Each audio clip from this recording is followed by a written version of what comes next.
Hi, have you heard people say, well, if I was born with the tendency to be an alcoholic, I can't just succumb to it and say that God made me that way? As in, comparing homosexuality to addiction. I have heard people say this, so let's talk about it. First of all, please don't make this analogy. Please. Being gay is not an addiction. There are sexual addictions. Sexual orientation is a completely different thing. Now look, I know how analogies work. I understand that an analogy is not saying two things are equivalent. It's just calling out a particular similarity between two otherwise different situations. But the whole reason for making an analogy is to be able to make your point clearer. And in a case like this, you're way more likely to offend the person you're talking to than you are to make your point clearer to them. If anything, it just makes your point less clear. This is not a helpful analogy for a whole host of reasons.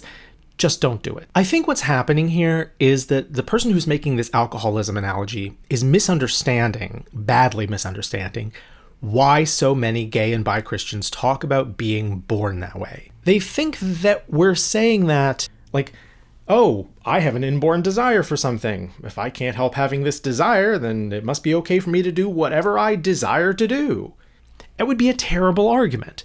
People could use that to justify all kinds of horrible things like stalking and assault and things like that. Well, theft. I want this, so it's okay for me to have it. Obviously, we don't believe that. None of us believe that. I don't know any gay Christians who are making that argument, though. The person who's making this alcoholism analogy is arguing against an argument that we're not making. The reason we talk about being born that way is that we want people to treat us like human beings. Look, I think I was born this way. My brain is wired differently from yours. A same-sex relationship is the only option that I have for romance. It's not a theological argument. It's an argument for compassion. It's a plea for empathy. We want people to understand what it feels like to be in our shoes. And the only way for people to understand that is for us to share our stories, to explain what it's like. Somebody who says, look, I was born that way, they're just asking you to care. This is my whole life that we're talking about, so it doesn't help me if you just quote a few passages and then expect it all to go away.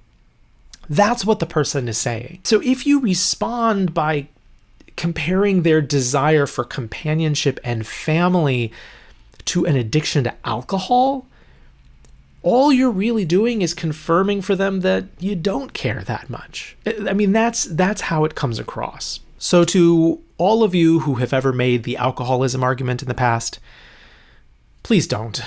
It doesn't accomplish what you think it does. All it does is make people feel like you really don't care about them, and I don't think that's what you're going for.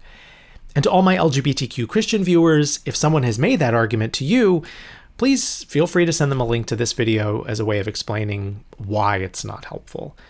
This is not going to change their theological view of marriage. That, again, takes scriptural study. But maybe it'll make them think twice about the impact of their words.